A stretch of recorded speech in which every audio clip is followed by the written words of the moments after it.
Former Scientologist Patrick Harold Price was a Burbank police officer, a vice mayor, but more commonly known for his involvement with the Stanford Research Institute and the CIA program STARGATE, a remote viewing program where Price drew sketches of cranes that were accurate to the information his handler, Ken Chris, had given him during the Cold War era. I really found this story interesting since Patrick was based in my hometown, so I found where he was buried, and I took a little trip to go see him. Today was a hot and muggy day, and it wasn't the best bike ride, but I'm just going to fast forward it as we get there, and you can see my little trip, as I thought it was fun for myself in general. I was really kind of skeptical about the whole story, but the more and more I researched into it, it became very clear that there was some foul play that's been involved, and Pat really came out in the forefront to tell me more about Burbank in general. So, here's what he had to say. We're at the grave of Patrick Harold Price. He worked for Stargate, and he's an unmarked grave over here. I was just at it. I'll put a picture of it later. But I was just tuning in with his energy, and he had a lot to say. I've seen his story for a while, and he did want to talk to about some stuff, but it was more about some of the things that were happening in Burbank, which was kind of funny. He said it's like a lot of people here, and the energy here is like very selfish people. There's something to do with the Burbank police, how corrupt it is here. He kept saying killing fields, and there's like, he said it's so corrupt here that like it was made so basically like people from Hollywood could come here, like the reason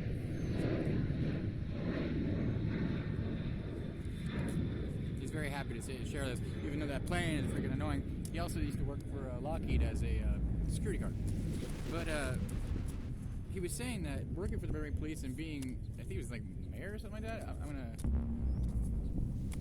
Yeah, he was the mayor. I might have to cut that out.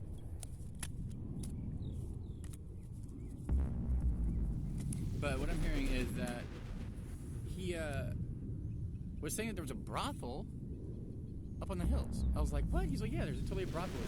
I wouldn't doubt if it's still functional.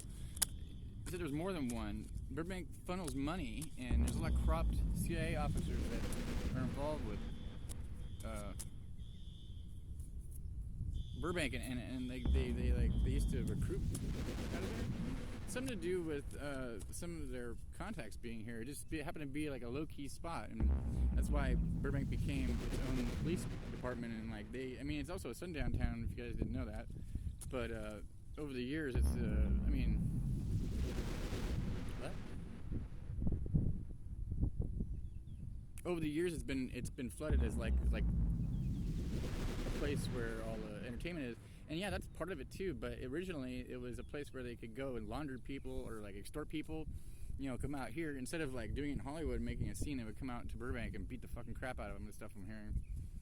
There's people buried in the hills, he's saying. There's a lot of corrupt shit here. Blood money. A lot of people were taken out. We see this here with the Six of Wands. Like they wanted, like, if something happened, like they would breed people. He's saying they would breed like talent in people, and then once they got it and they would find out what it was, like him, they killed him. Whatever he had, Mr. Patrick here, he's saying that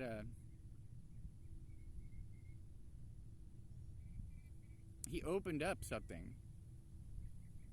He showed some type of higher government people some type of way of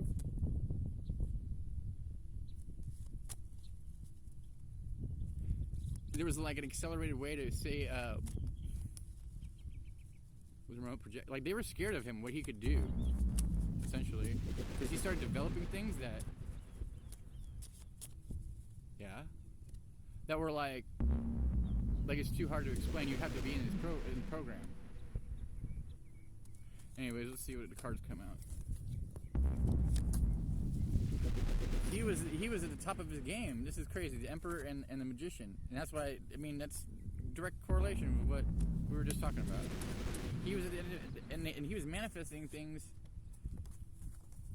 that they were fucking scared of, because you see, he emphasized the red on their shirts, the blood money. Remember, these people have blood. They have blood on their hands, and it's like they knew he was the high priestess, right, from the get-go. But they started, and he made a couple mistakes. He's saying he juggled time. He said he should have moved.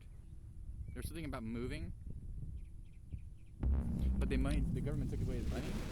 There's some type of money missing, so like, and they kept putting people in conflict. So they would have people follow him and put him in conflict, so like they would know exactly where he's at, and like it would always stall him. He tried to get out of it, and he's saying that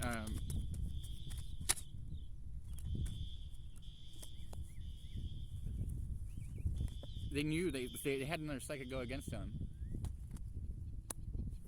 This person called bluff on him, and they cut him up. That's how they got busted in Nevada. Yeah. So he was. He said he was lured there by another woman. This person was another high priestess, but she was working for darkness. So what he's trying to say is like they fucking fuck with some darkness. And that's what it seems like. Death. I mean, that's some darkness. So don't be afraid of things.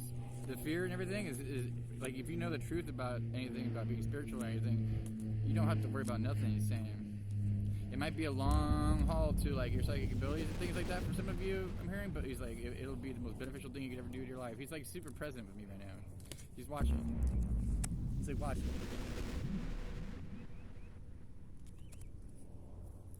So they were saying something about Burbank. He's like, this place has blood on it. Like, there's been a lot. The killing fields I keep hearing.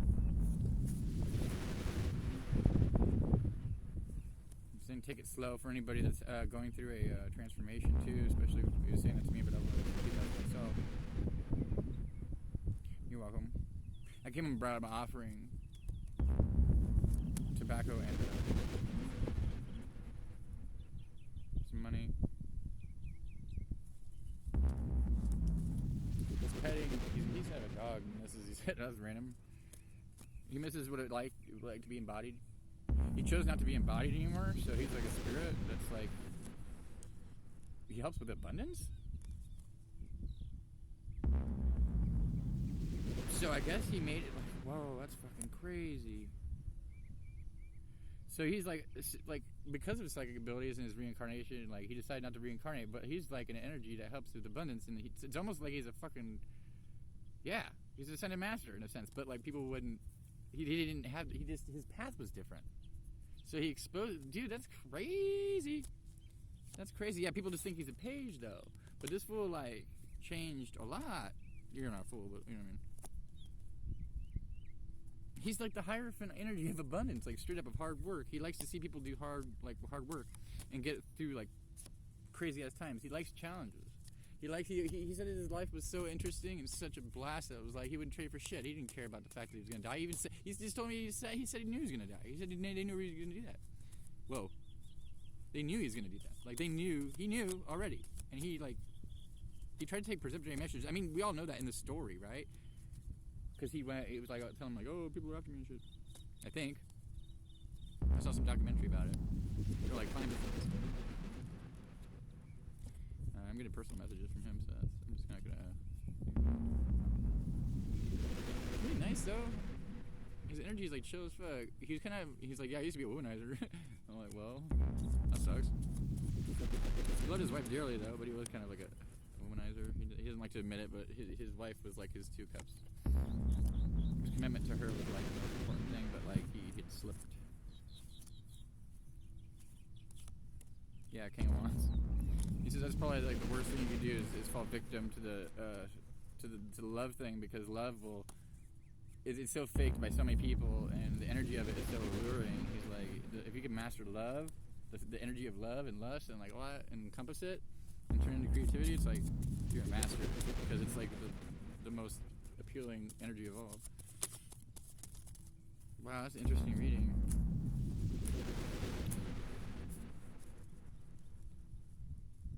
some of I hear he's saying that he's very disappointed in some of the humans that are using their abilities for bad purposes.